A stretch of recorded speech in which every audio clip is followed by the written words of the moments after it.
Hi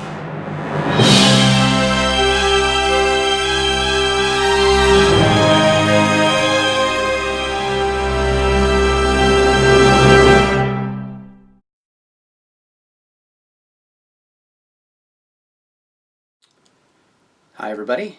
So what we're going to do today is we're going to work on some dungeon tiles, and specifically wood floor dungeon tiles that I'm making with simple craft foam. And then I'll show you what it kind of looks like when it's set up with the rest of your other tiles that you can build. So let's get to it. These are the essentials that you're going to need to make these tiles. A heat gun, obviously your whatever foam you're going to use, an X-Acto blade of some kind, a brown Sharpie. This is a whiter tip Sharpie, a ballpoint pen, whatever colors you're going to paint with. I use a steel ruler or a metal ruler for doing the cutting with the X-Acto knife, and I also use a knife sharpener to keep the X-Acto blade sharp. This is the snap-off kind, but I prefer to kind of keep the same blades without snapping them off, so I just sharpen it. And then a cutting board, preferably. And that's all you're going to need, so let's get started. Now I'm going to go ahead and do the dark foam. So you lay your piece down. I use a 3x3 piece here. I like using the 3-inch variations on the pieces for laying them on the dungeon.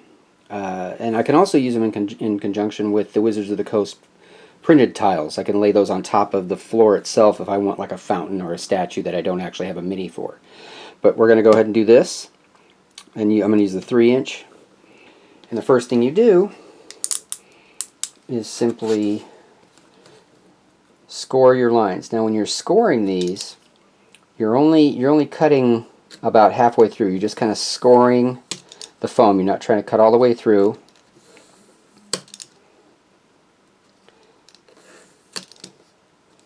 And they don't have to be exact, because it's like, you know, wooden planks from a medieval era, so they didn't exactly have quite the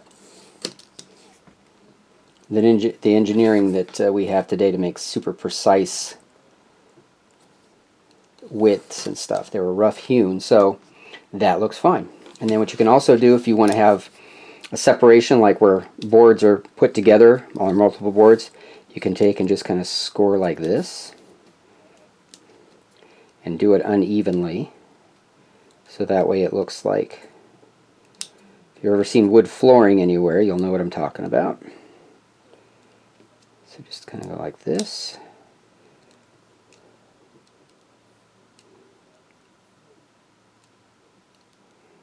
Alright.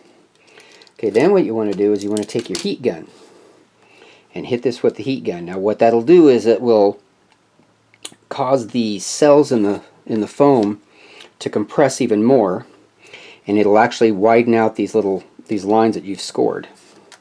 And this is also a technique used for costuming, making foam armor. If you want details to kind of little lines in armor to show up, you hit it with the heat gun, and it'll cause everything to kind of compress and separate wherever you've cut. This also seals your foam for painting, as opposed to having to paint it with Mod Podge or glue or any type of sealant. So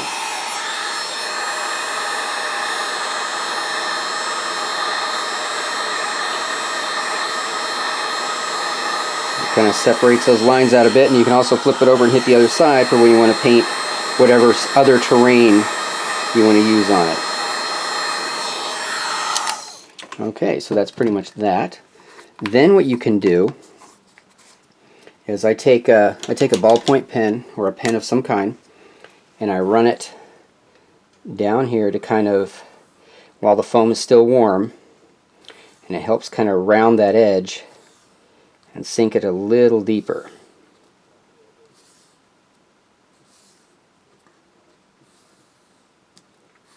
Alright, so we have a good separation. Then all you need to do is you can mix up your paint, and I'm just using a sponge. It's got a greenback. I got it like a stack of these at the dollar store. So, and I've used this one a couple times. So then you just mix up your paints, whatever colors you want. That there.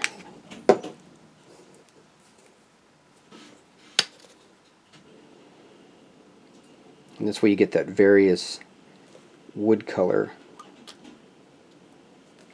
Put a little gray in there, and then some regular brown. And let's use the sponge to kind of mix that up like that. And then you can take, and the sponge texture really helps. You just kind of go over it like this.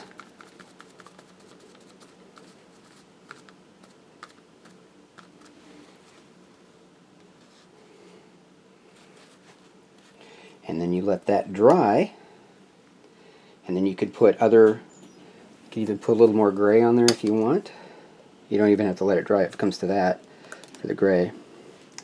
If you want to put like ale stains or other things that happen in a tavern, like that. And then if it's a little too gray, you can just dab it a little bit with the brown side again to kind of help cover it. Give it some variance. Alright, so we're going to let that dry and continue on. Okay, so our tile is pretty much dry. Then what I'm going to do is take the Sharpie and just drag it through those lines that we cut to further define them.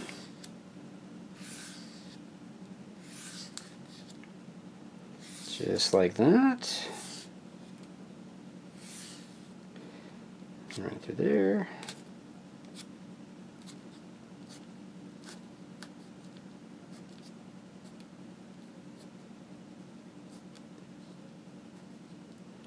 And that's pretty much all you need to do to make your tile. Like I said, you can use the same paint that you used for the front to do the back, or you can make it all green like grass. Whatever you do, even put a dungeon or cave floor on there. It all depends on how you want to use your tiles. But that is the basics for making the floor. You can also add, if you don't like that cedar look from the lighter tile, you can add a wash like you would with a miniature. I use a little mixture of distilled water and alcohol as my liquid base, and then some black or brown paint. And then you can throw a wash in there. That will also bring out a lot of the details in the cracks because the foam in between will soak it up. And one last touch you can do also is take your ballpoint pen and just kind of draw all your lines in the wood.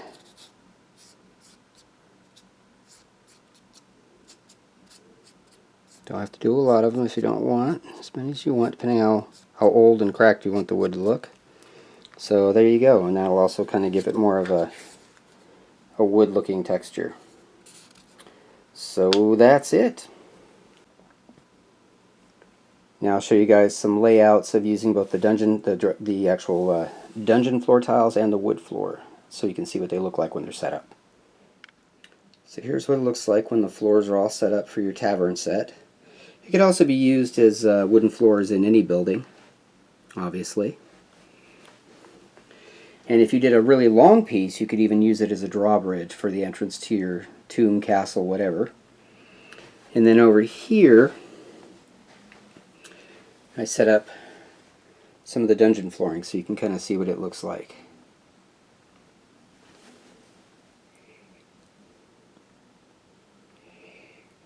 Now, what I did was, I got this mat here, I got this in rolls at the Dollar Tree. In fact, this furniture, this door here, all these tables and chairs, and doors, cabinets, everything here is all made with the Dollar Tree foam core. And you peel the paper off, and I just use a ballpoint pen to score the tabletops to give the wooden panel or the planks look, and then hot glued the legs on, just painted everything.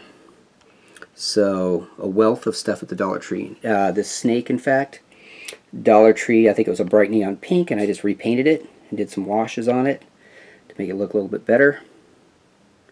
So this again is just foam, and it's very transportable if you're taking your game somewhere else as opposed to at home.